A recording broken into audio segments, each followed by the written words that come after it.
cool is this? Super, super rad, I reckon. So I'm actually pretty surprised this is already rocked up. This is from overseas and should have taken probably about a month. Let's see what they look like.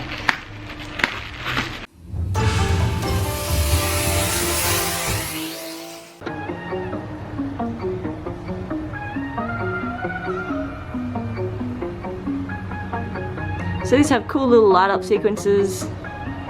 They can be changed to whatever color, I'm pretty sure, 7 different colors. And yeah, I just wanted something quite nice for the 32 that would add in and get rid of my, I've got some SAS gauges which are from super cheap at the moment.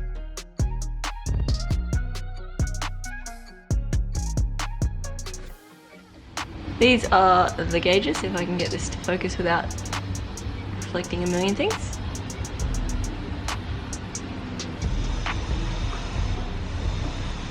Very nice gauges. I'm actually really stoked with how pretty they look. Hard to kind of get them on camera. Let's dig into here. See what we got with them. I'm pretty sure I got these on AliExpress, most likely. I went on a bit of a shopping spree for the 32 in the last couple of days, so I've got a lot of stuff. So we've got the plastic pod mount, double-sided tape bracket that will go onto the bottom here, and then join onto whatever I need it to. We've got the wiring in the sender, and we have our instructions with our other bits of wiring. Probably have another one in here that links it to the next gauge as well, because these, like most Defis, even the fake Defis, they've all got like the ability to link to each other. It almost looks like a clock. It's pretty. Can't wait to see them turned on. Stay.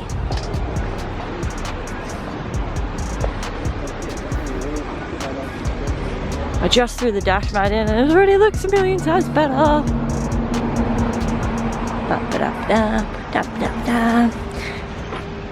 Ignore my mess. I've still got everything pulled apart, and it's probably a good thing I did to get all this wiring done, but also I had a friend hit me up and he's got a new one of these. Well, not a new one, but a better one than mine. So he's like, oh hey, I forgot about this, but would you be interested in buying this? And I'm like, hell yes. And that is my water temp. It's not the one I need at the moment. So I'm going to throw my water temp and my oil pressure down in the front here and make a little fascia for it, or a din. And then the boost one, I'd like to put my boost one up in my A Pillar pod, because having it down here I don't really pay too much attention to it. This is my current boost one. It's got some old gauges that we had lying around. These guys here work. This guy doesn't have any light, so it's always hard for me to tell what my boost is doing, and when I'm driving I'm not usually looking straight down here. It's a lot easier and better to have it right next to where I'm kind of looking. Super simplistic. This is a 60mm gauge, not a 52mm gauge, and the pod is thankfully a 60mm gauge, so no hacking or modifying required. It just kind of slid straight in, and it's very solid, so I can't turn it unless I really grab it and try and turn it. We've got this little guy here. So he goes to the pos, the neg, and the yellow is usually illumination. So for instance, if I turn my high beam on at night time, then the gauges will light up. However, in the daytime they'll be off. So there is 4 wires in total, so I'll have to look at the wiring diagram, but that's usually how it works. This one here we have, where is the other one? Here we go. And this is the other little guy I was talking about. This little guy is specifically used to daisy chain the gauges together so they're all synchronized, or in the case of genuine Defis, they run to a Defi control box, which then allows you to set things like peak times and the highest points of things, and it gives you like pretty much the black box of Defi gauges is what it is. So it lets you change, kind of looks like a mini one of these, and you can change a whole bunch of different settings and stuff on it, and all the gauges will talk to one another. I'm loving this dash mat. This car does not look anything like it used to. Every time I get in it, there's something else now that I'm like, holy crap, it actually looks like a car. Like, it's just been a track hack the entire time I've had it. It's never really been anything else for me, so I'm not used to doing it up and being like, oh wow, it actually looks quite nice. Like, whoa. Example, these are 52mm gauges. That is a 60mm gauge. Let's see if I can get it in there and you can see the sizing difference. There you go. 52s, 60. So what I was thinking, I could fit two 60s in here and still run this. However, you can see how much of a lack of room I'll have at the top here. So if I do a radio, so a single DIN head unit for say a stereo, there's no guarantee it's going to fit in there, and if it did, these are still going to poke out with that big nice bit there. It's going to come out on this angle like this, and it'll come out to about there. So they're not going to sit flush in here anyway. So what I was thinking, especially because the 32- allows it, is to put them up on this shelf here, because if you see, I'm sitting directly here. If I'm racing, or I say racing, if I'm drifting or driving and I just want to quickly glance at my temp gauges, make sure nothing's going wrong, you can see that's already in my field of vision. I'm not having to look down like this to find out what's going on. And then again, you can see how far away that is. That what it looks like there is what it looks like for me too. I'm always like, oh, what does that say? Like, and then I'll stop for a second, I'll stare too long at it and I'll lose what I'm doing. So having your gauges in a very optimal spot so you can see them at a glance or even out of your peripherals is much more preferred than having them hidden away or, you know, tucked in a glove box or far over to the side. The glove box thing is really cool, but that's for stuff that like exhaust temperature, air fuel gauge, etc. Okay, I'd probably run an air fuel gauge up here as well, but yeah. So here is my gigantic mess of everything that's going on. I'm not going to pretend like I know what I'm doing because I'm winging it, but I can tell you it's not that hard. It's just a bit time consuming. So this is the back of our gauge. This top one here is the sender or the sensor wire, and these bottom two here are power, ignition. So it's pretty much red is power, black is earth, yellow is illumination, which means when you turn your headlights on, the gauge will do a different color, and white is, I don't know. White is apparently ignition, so it'll turn on and off with the key on and off. These are the senders that you get with the gauges. So this is our water temp sensor, and this is our oil pressure sensor. So the good thing about these is, and the reason I'm kind of doing a bit of a brief how-to, is I've already got these installed on the car. I'm still going to run you over what happens with them, where they go and that kind of thing, but some of this stuff is already here. As you can see, I've just pulled out 3 of my gauges I've already had in here.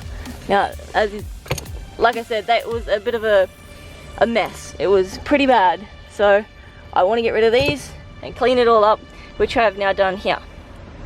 So first thing I had to do, sorry, I'm just getting the stuff out of the way so I can sit down and show you guys. Wah! I'm still, whatever, I'll sit on it. Okay, so 101 of what I had to do is find all my wires. So I needed to find a power, which is this guy here. I needed to find an earth, which is this guy here. I needed to find a illumination, which is this guy here. Now I'm pretty sure these are the original head deck unit, and this is like the cigarette lighter and whatever else goes down here.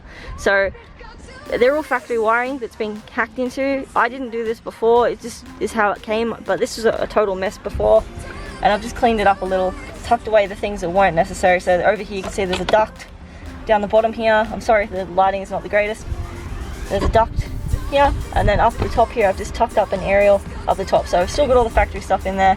This is the factory loom for I'm assuming radio and ECU and all that kind of stuff. That wouldn't be radio and ECU, sorry. I don't know what that's for. That's at the back there. That's this factory loom that I don't need. I don't know what this little guy is. I think this little guy is a... I got no idea what the little guy is. Keys or something. Probably a handbrake sensor or something, most likely. I'm not going to pretend like I know, but if you guys want to look it up, go for it. And then we've got these guys. Now this guy here is the little light that usually goes into the ashtray. So that's pretty straightforward.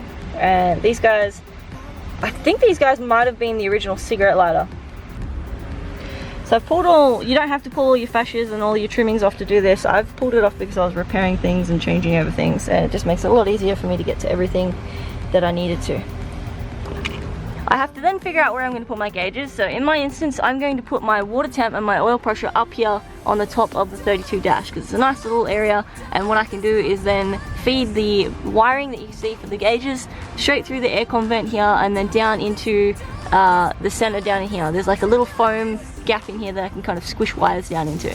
So that'll clean up all the wiring and keep that nice and hidden. As for my boost gauge that I've now put on an A pillar over here, I have to run the wiring down through the door. See across here. Now there's two lots of wiring off this one. One is for the boost sensor, which is this little dude. And the other one is, again, just the power. So it's power, illumination, ground, and most likely a constant 12.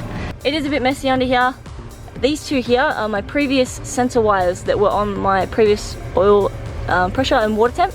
So I've just marked them out and I'm leaving them to the side for now. So first thing I need to do is I need to extend these wires to get them over to here with all my other POS, neg, and all my other terminals. So I'm going to extend the wires using these wires, run them through here, run them with the rest of all the sensor wiring and the vac line that I have for the boost sensor and all that kind of thing, and then wrap them in this conduit stuff here. This plastic stuff is called conduit. It's pretty good for tidying up things, especially wiring. So I'm gonna get that all over there, and then that'll come out all nice and neat in there, and it won't be a gigantic bird's nest and a big mess. Let me show you where these sensor wires go and why I said that this was a fairly informal tutorial. So this could be done a lot neater. Honest to God, it could be so much neater, but this is not going to stay in here. So as long as this is in here, everything in here is just kind of just to get it by. When this comes out, I will pull all this down and do this all really neatly and properly and probably tuck everything away. So I'm a pretty big stickler for neatness, but this car doesn't count. So these are my sensor wires. We have one that comes out and goes down to the oil pressure sender, which was that gigantic big gold thing that you saw. And then this one here is my water temp sensor, and it goes down into the neck of my coolant hose. Off water temp adapters and stuff, or you can just buy them. I think they're called a, I don't know, water temp hose adapter, most likely. Don't take my word for it though. So yeah, so they're the most mechanical side of the gauges that you need to do, is just put one of these guys in and have a hose that can take it. Or what you can do also is fit it into, this is the factory one here. So you can also replace your factory sensor if you don't want to hack into your hose, but you will lose your dash cluster water temp sensor if you do. So yeah, as for the oil pressure sensor, again, you lose your original oil pressure sensor that's down there. And I don't know if we can see it. Can we see it? No, sorry, we can't see it. It's up and under the manifold, RB life.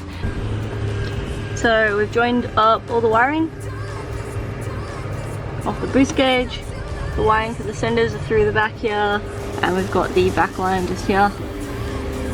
And what I'm doing now is I've just joined up some extra long wires for the senders, and we have all the wiring going off here. So I'm going to tuck this into the conduit, and then I'll cable tie the conduit up underneath the footwell out of my way of my feet, and then weave it over to here and go from there. Okay, so we've weaved through the conduit and the line. I've cable tied that underneath so it doesn't get in the way. I'll go through and probably put a couple of little cable ties on this just to make sure it's nice and tucked up really tight. And then you can see over here I've mounted up the little boost sensor and the back line off the back of that there, and then the conduit comes down and through and into the dash area or center console area.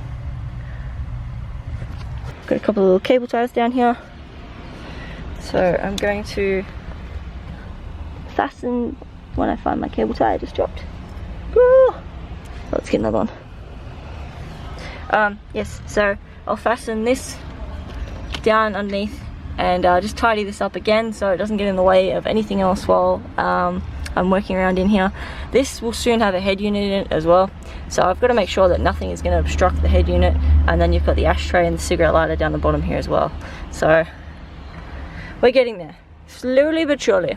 And then we've got all the wires here. Now we've got 6 in total. We've got the 4 that come from the sensors, and then we've got the 2, sorry, we've got the 4 that come from the gauge, the boost gauge, and then we've got the other 2 here that are the oil pressure and the water temp sensor. Alright, I want to show you guys something fairly common that happens with 32s in particular, whether it be GDR, GDST, or any of the models. So these air vents pretty easily snap. So the question is, how do you get them out? You can't get from underneath and push them up or anything.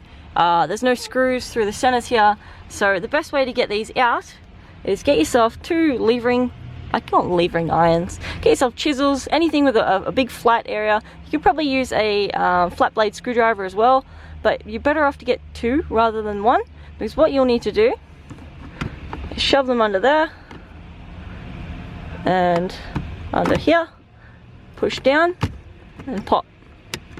Now it's popped out. Now this is gonna be hard with one hand. There we go. And you've got little clips on the top here as well, but they won't be a problem. Just lever from the bottom and voila. Ugh, got so much stuff in mine. Center dash vents removed without breaking. So we're weaving through the wiring, through the air vents for the gauges, and the gauges wiring won't go down into the I don't know what you call it, the ducting. It's going to go between the gap just here, which I can just fit a finger through if I put my finger up through here. So yeah, it'll work rather well. And my air vent is already kind of screwed, so I don't have to worry about it not working. It'll work to a degree and do exactly what I need it to do for a track car, and it'll open and close. My knee's not in the way. So just a quick note to future doers of this: don't put your gauges and the cups on, put the wiring through and have the wiring disconnected, but make sure it won't fall back through your air vent. So even if you need to tape it up just to keep it outside of it, tape them together like this and they won't go anywhere while you're weaving the rest of all your wires through here, and that way you don't damage any of your brand new gauges either. So we are splicing the two gauges wiring together. The third gauge is just here on separate wiring. So what I'm going to have to do, see you Danny. So what I'm going to have to do is join those to those, and then both of those will be a single that will then join onto the singles. So this is they won't light up. So what I've done is I've put the illumination onto the power as well, so it will only work when I turn the key.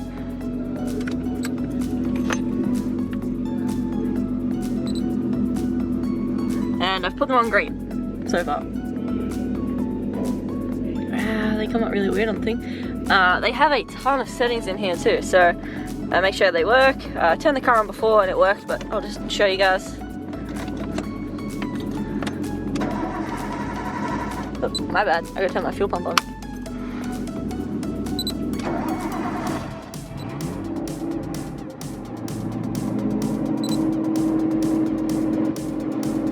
So, trying to get the boost one, there we go. Get the boost one in.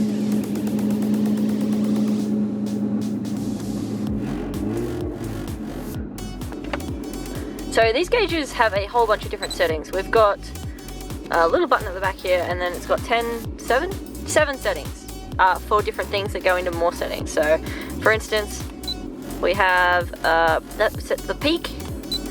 This one here sets the color, so I can pick any color I want. I can pick to have it go as a gradient of colors, or I can just pick a solid single color.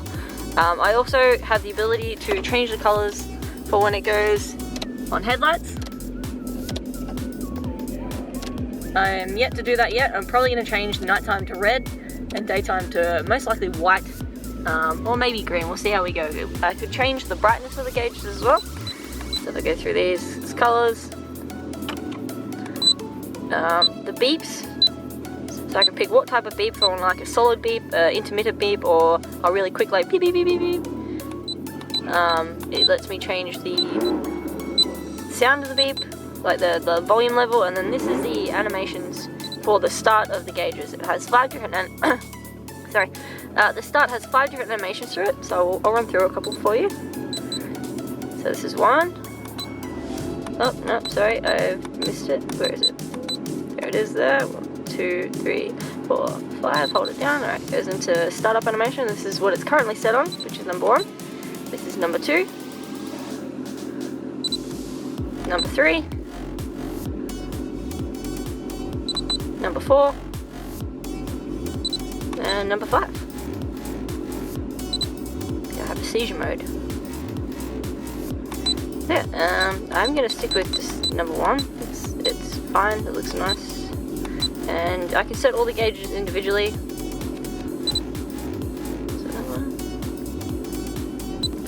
So as well as having a whole bunch of multitude of different settings in these gauges, they also let me change what peak values I'd like to have for things. So for instance, when I want my alarm to go off for my water pressure, and whether I want the alarm to go beep beep beep beep beep beep or beep, and how loud I want it to be as well.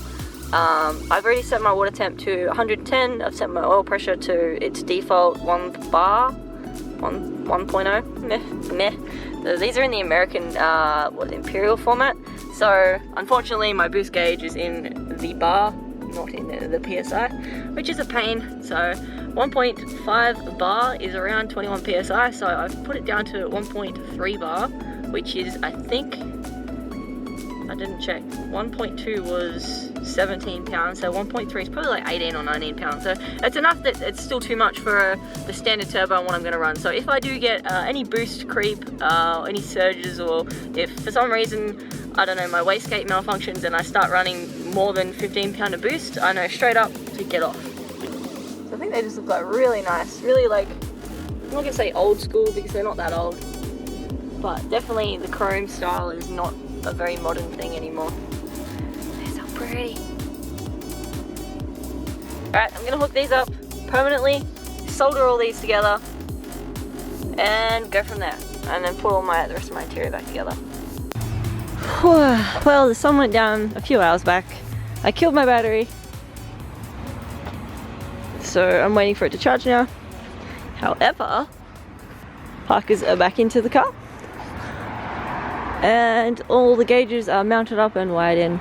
I've just got to finalize the color choice I want, so the gauges are not sitting all the way in. No oil pressure, that one's telling me. That, and nighttime. I put it on the dimmest setting. I might change that to a beep beep noise actually before I put them back in. Ugh. Beep! John Connor, you have been fined 1 credit. Who knows what I'm talking about? We have a pretty immaculate interior now.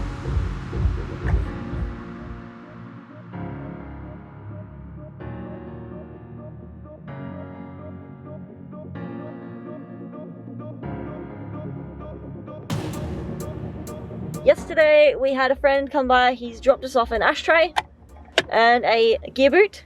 So now I just need to find this trim thing for the outside here. I gave up trying to find another stereo surround. It was just a nightmare, so I'll just keep hunting as I go and hopefully one shows up, hopefully. I'll replace the horn. I gotta buy some horns, so that'll be very soon down the track. The new door handle is on. I know I'm getting excited about a door handle, but I haven't been able to lock my door for a long time. And I just look like that pretty much. It just looked really gross. So it's pretty much together. I gave the car a vacuum, the floor mats are in. I have some HKS stickers here I'm considering putting on. I'll probably hold off on them just yet. However, I've got 2 stickers that I want to put on to the rear boot. One being the KPC, or the KPGC 110. The old school Skyline, the Kenberry Skyline logo, usually found on their rear quarters, and a Kansai Service HKS sticker from Japan, discontinued.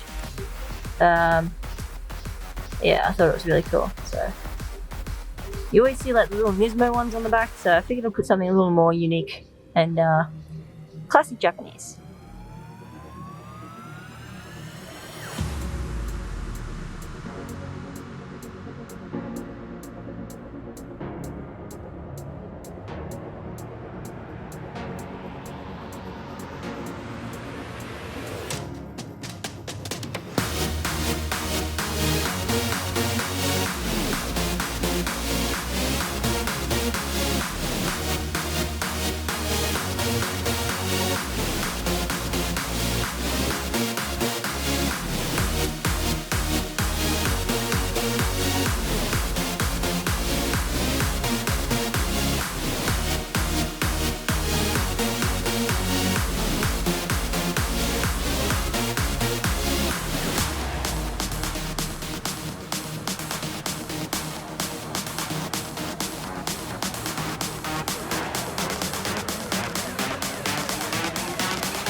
Until next time, guys, thank you so much for watching. Thank you for subscribing. Thank you for commenting. I love talking to you guys. I love hearing what your feedback on the content and what we get up to, and just hearing about your experiences too. So if you guys have done something kind of like this, or maybe you've brought a car back from the dead, let me know in the comments. I want to hear about it. Thank you guys so much. Catch you next time.